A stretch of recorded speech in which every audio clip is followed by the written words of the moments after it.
rendez-vous avec l'invité de Béatrice Ruland ce jour de rentrée. 6 minutes avec Paola Marchesini, elle est secrétaire générale du DIP. Béatrice. Bonjour Paola Marchesini. Bonjour. Et bonne rentrée à vous, comme aux 82 000 élèves qui vont passer les portes de l'école d'ici quelques minutes à Genève.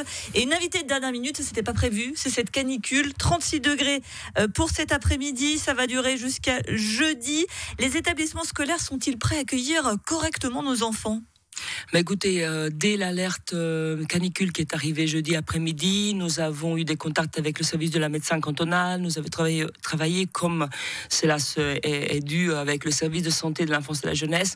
Nous avons indiqué aux établissements toutes les bonnes pratiques en termes de rafraîchissement des salles la nuit, de bien fermer les stores pendant la journée, l'importance de boire, l'importance de faire attention qu'il y a des classes qui sont plus exposées à la chaleur que d'autres. Donc les directions restent attentives éventuellement à trouver des solutions de deuxième repli pour certaines classes où il fait trop chaud. Donc voir s'il y a des salles disponibles. Des fois même un préau couvert, ombragé, un peu aéré peut permettre de passer l'après-midi.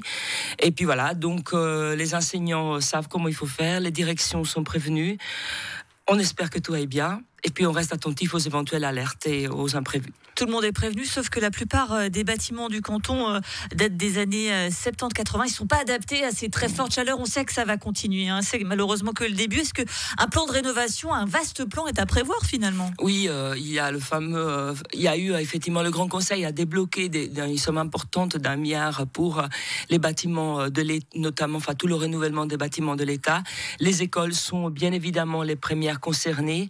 Donc il y a un plan d'action qui effectivement se déroule sous plusieurs années, mais qui vise vraiment de permettre à nos bâtiments de mieux nous protéger l'été et de garder la chaleur l'hiver et donc de moins disperser de la chaleur importante l'hiver. 82 000 élèves donc, qui font leur rentrée, mais 22 enfants de troubles autistiques qui n'ont pas pu être scolarisés.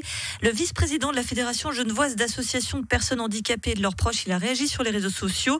Il a dit « Imaginerait-on dire aux parents d'élèves sans handicap qu'il n'y a plus de place à la rentrée ? On n'est même plus dans la ségrégation, mais dans l'exclusion. » Paola Marchesini. Alors... Oui, c'est vrai que ça peut être choquant. Ces élèves autistes sont exclus. Alors, ils ne sont pas exclus. En réalité, nous avons mis en place un dispositif relais mobile qui permet pendant les premières semaines une scolarisation à mi-temps avec des spécialistes qui accueillent les enfants.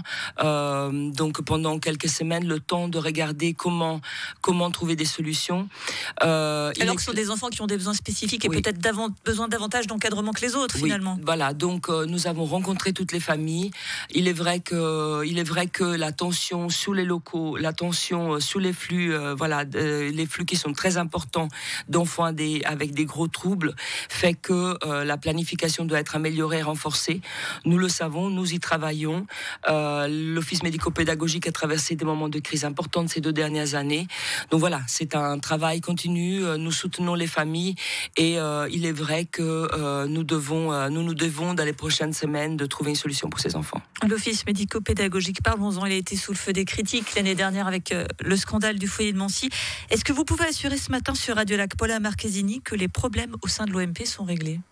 Les problèmes au sein de l'OMP sont en train d'être réglés. Ils ne sont pas complètement réglés. Le travail est encore long. Il y a une grosse volonté et une forte volonté des collaboratrices et collaborateurs d'aller de l'avant.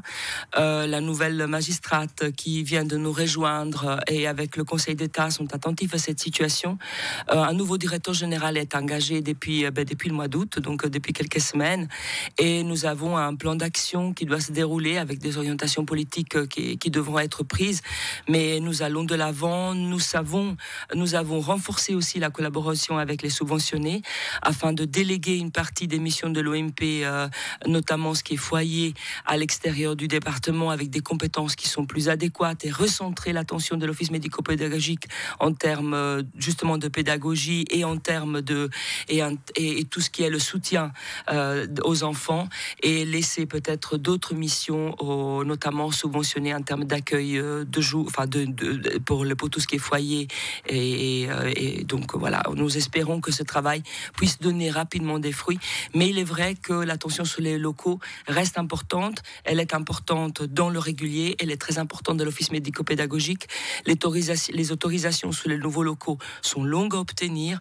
Donc il y a aussi ces éléments-là qui nous empêchent parfois de mettre en place des projets que pour lesquels, pour le reste, on a les ressources et on aura les compétences. Pour terminer, Paola Marchesini, vous l'avez évoqué, vous avez une nouvelle conseillère d'État chargée du DIP. Alors on va parler tout doucement, mais elle est plutôt sympa, Enid Pold. Oui, elle est sympa. Excellente rentrée à vous, Paola Marchesini, secrétaire générale du DIP.